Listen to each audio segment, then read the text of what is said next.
Hello Shopee seller! Welcome to the new seller beginner class. I'll be your trainer, Mick.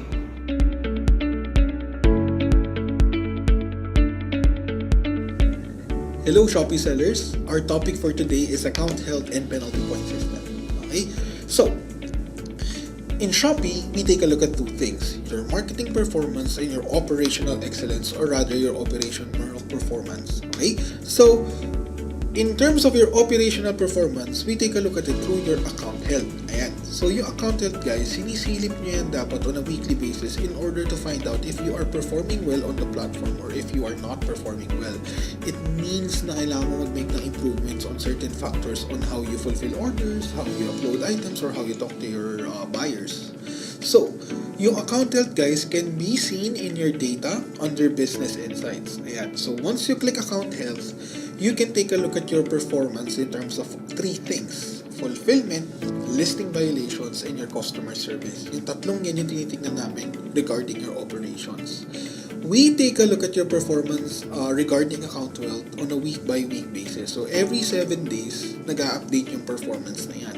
So, it's a good idea that if you take a look at your account on a weekly basis, every Monday, dapat sinisilip niyo account health. So, this has something to do with what we call the penalty point system. So, yun po yung parang pinaka-punishment ng Shopee if ever you are underperforming as a seller.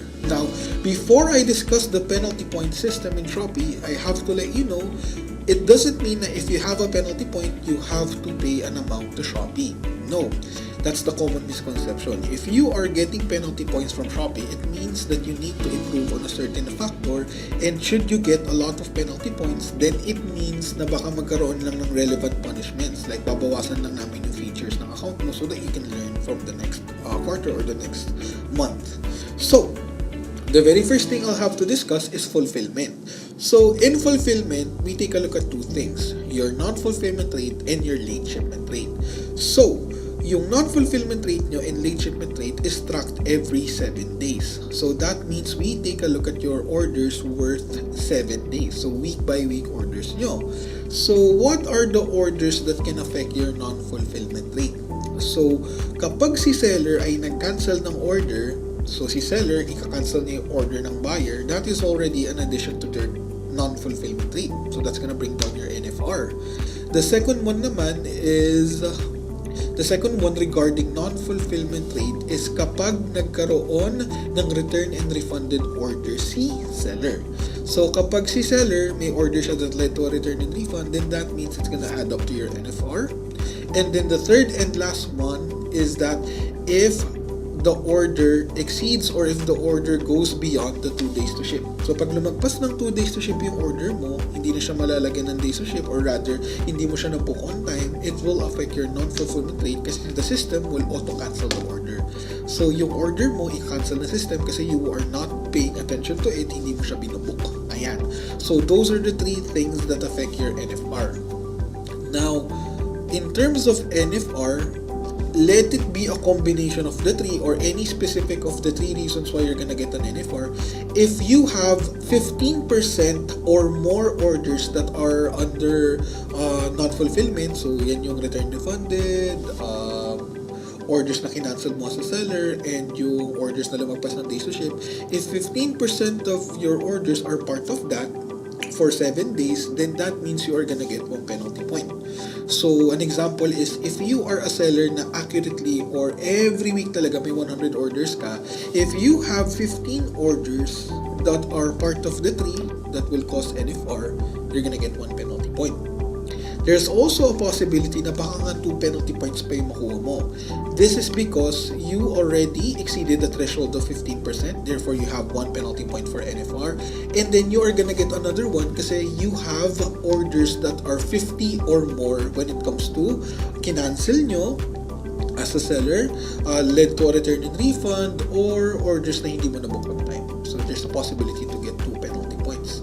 So siguro a question that you would ask me regarding NFR is, what if it's the courier's fault? What if hindi nakipick up yung courier, hence yung days to ship ko nauubos, they are tagging it as item not ready. So guys, courier delay or no pickup, it should not be a part of your computation for NFR and LSR, but Please take note, even though it's not a part of your computation, you have to be aware that you need to provide documentation that you can send to customer service that you are actually following the guidelines. You need to provide evidence that the fault is not with the seller, but with either the third-party courier or with the buyer regarding a return and refund. So even though we can state this, you have to take it with a grain of salt. Kailangan po, ready pa rin yung mga evidence nyo. Kasi we have to preemptively remove the penalty point. So, dapat bago ka pa magka-penalty point, masend na natin yung concern para masabi natin na hindi talaga siya fault ni seller, which is you. Now, another thing naman is your late shipment rate. So, if you were able to watch the video regarding days to ship and booking cutoff, you are aware of how late shipment rate orders happen. So, nakakaroon ng late ship orders si seller kapag hindi mo siya nabubook on or before, on the cutoff or after the cutoff. So, may cutoff kasi tayo when it comes to 2 days to ship. If hindi mo siya nabubook between the cutoffs, then that means you're gonna get a late ship order.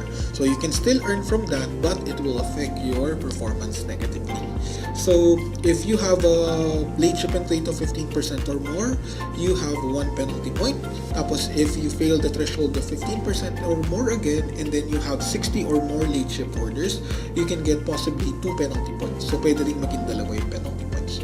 One thing to take note of pala regarding NFR and LSR is lost parcels. So, kapag si Shopee, we tagged your order as a lost item, be it the fault of our courier or Shopee as well, we are actually gonna pay you back regarding that. So you just need to wait for 24 to 48 hours for settlement, and then you can check your income or your check your income statement or your my balance to take a look at the adjustments, and then makikita nyo doon yung payment namin regarding the item that we lost and we paid for. And you can follow up with customer service naman if you're having concerns with getting the money or hindi pa siya nag-a-appear sa adjustments mo. Now, moving on to listing violations. In listing violations, there's actually 3 types. So, prohibited listings and advertisements, IP infringement and counterfeit, and then listing spam. So, sa prohibited listings and advertisements, you can take a look at the Seller Education Hub if you want the entire list of our prohibited items. It is also part of the introductory kit that we provided for you. So, you can take a look at the links there.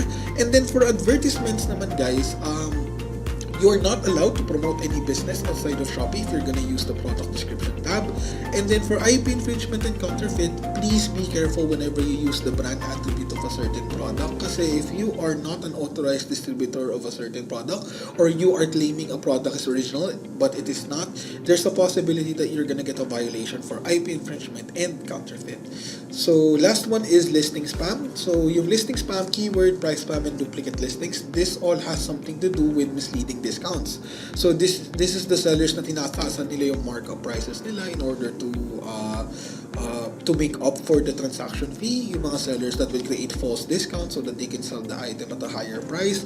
Please be careful of pricing your products. And then in terms of duplicate listings, we have the marketing center if you would like to create a proper discount for your product. The common misconception po kasi is if gusto niyo kumuha ng discount, you're just gonna create the same product at a lower price. That is actually incorrect. You have to create a marketing discount in My Discounts. So sellers with severe listing violations can earn up to 2 penalty points. And then sellers who re-upload listings previously banned due to spam, wrong category, keyword spam, yung mga yon, without editing will have their listings deleted and earn 1 penalty point. So sellers who re-upload previously deleted listings will earn 1 additional penalty point, and then sellers who upload listings in prohibited categories will have their listings deleted and earn 1 additional penalty point. So there's a possibility that we will actually suspend your product so that you can edit it to correct it, and then we will delete your product so you need to re-upload a new one, or we can actually ban the product. You can no longer sell that product on the platform. Yeah. So we have here our list of our top prohibited items. So this is a very short list. If you want the entire list, it is in the Seller Education Hub. Ayan. So it's broken down into FDA advisory, Shopee policy, tsaka notified by HSA Singapore. And then we have listing limit. So yung listing limit guys if the seller incurs penalty points solely related to listing violations, meaning dahil lang po sa listing violations kaya siya nagkaka-penalty points, we are actually gonna provide a listing limit. So that's bad for you if you're a seller with a lot of products to be sold on the platform. So let's say you have 3 to 5 penalty points because of listing violations lang, not because of non-fulfillment or chat response. So in 3 to 5, if you have 3 to 5 penalty points, we will actually limit your listings to 200. So that means meron na lang kayong 200 of your best-selling items that is viewable or that can be seen by the buyer in the app, and then it will take 28 days for all of your products to appear ulit. So if you have 1,000 items, yung 800 of your lowest selling items will be temporarily hidden by Shopee for 28 days, and then after 28 days, babalik na namin lahat. And if you have 6 penalty points solely related to listing violations, we are gonna limit your listings to just 50 of your best-selling items for 28 days, and then after that period, ibabalik na namin yung products nyo. Okay? So, the next part naman is your customer service. Now, in customer service, previously, you can actually get a penalty point if you have a very low chat response rate. High chat response rate in Shopee is 75% or higher. A very low chat response rate is 20% or lower. Now, if you have 20% or lower before, we are going to provide 1 penalty point. But because of the update, you are no longer going to be given a penalty point if your chat response rate is low. But, importante guys, that you need to understand the criteria of how to get a very high chat response rate. So the very first thing that you need to understand is that we are gonna give you 12 hours to reply to a buyer. So the moment na mag-hi po yung buyer sa inyo, we are gonna give you a 12-hour window para mag-reply kay buyer and talk to them. So, after that 12-hour period, there's also one rule that you need to remember. Pwede po mag-set up sa Shopee ng automated reply. You can create an automated message, something along the lines of, "Hi, this is our store. Please take a look at our selection," something like that. But, someone still has to reply within 12 hours. That's the rule. The third and most important rule is that the seller must be the last person to reply. This is actually the reason why we removed the penalty point, because of that. So that means if the seller says thank you, and if the buyer says thank you and the seller says you're welcome, if the buyer gives an emoji or like a short message after that, it's gonna be the responsibility of the seller to reply in order to maintain the high chat response rate. But ever since the update, it's actually possible that if a buyer is very persistent, medyo makulit si buyer, ang daming sinasabi, you can leave it blank. But as much as possible, if you want a chat response rate of 75% or higher, make an effort to make sure that you are the last person to reply as a seller. So yung mga cause na lang ng penalty points natin for chat response or customer service is rude replies to product reviews and rude or abusive chats. So guys, you are going to encounter, since you are new sellers, you may possibly encounter buyers who can come across as very rude, very unprofessional. So it has to be the mindset of the seller to treat them as customers, and the customers is always right. So you always have to maintain professionalism and maintain composure. Okay? So if they are very rude na talaga, you can try to express it in a very professional manner. Pero do not be rude to the buyers, kasi if the buyers make an effort to report you to customer service and they have proof, it's a possibility that you're gonna get 2 penalty points. Okay? Lastly, requesting a buyer to cancel. This will no longer be a cause for penalty points because buyers can no longer cancel orders kapag nabook na ni seller yung order for pickup. Okay? So, last part natin is the entire seller penalty point system. So as you can see on the slide ngayon, this is the entire seller penalty point system for Shopee as a platform. So kung makikita nyo, it's broken down into penalty points, or rather the numbers, and then the relevant punishments or the penalties. So para maintindihan nyo itong penalty point system na to, you first have to take a look at the numbers 3, 6, 9, 12, 15. So penalty points are equivalent to the numbers, and then for every 3 or tatlong penalty point na nakukuha ni seller, there is an equivalent penalty. So pag nagka 3 penalty points ka for whatever reason I just discussed, if you get 3 penalty points, then that means you are gonna get a penalty for 28 days. Okay? So for 28 days, if you get 3 penalty points, you are gonna be banned from a marketing campaign for 28 days. So pag banned kayo from marketing campaigns, you cannot join Shopee campaigns, you cannot create discount, anything that can help you sell a product. So it's very seller impacting talaga. Mahirapan kayo magbenta niyan. After the 28 calendar period, mawawala na po yung penalty of ban from marketing campaign, and then yung 3 penalty points will not be gone. The only way for penalty points to be removed is that you need to wait a quarter of a year for it to refresh. Antayin nyo ng 3 months. So in 1 year, we have 4 quarters. Every 3 months siya umuulit, or ipapa-remove natin siya through customer service kasi mag-a-appeal tayo ng penalty point that may be wrongfully given to the seller. So that means kung January ngayon, or the start of a new quarter, if you got 3 penalty points, there's a possibility that you can get more than 3 kasi next quarter pa siya uulit. So let's say for example, you nagkaroon kayo ng 6 points because you are underperforming as a seller in the platform. 6 points mean you are again gonna be banned from marketing campaigns, and this time we are also gonna remove free shipping for 28 days. So after that, let's say naka 9 points ka pa. Kung mapapansin nyo, umuulit-ulit lang talaga yung penalty point system. So again, for 9 points, ban from marketing campaign, remove free shipping, and this time it's a major deboost of your listings. You're no longer searchable. So even if people try to look for your account, it's very hard for them to take a look at your account. They need to look at past transactions to order again through your store. And then for 12 points, we are also gonna block your listing creation and edit. So you can't create a new item and you can't edit a current item. And then finally, pag naka 15 points si seller, they will have a frozen account. So what happens if your account is frozen?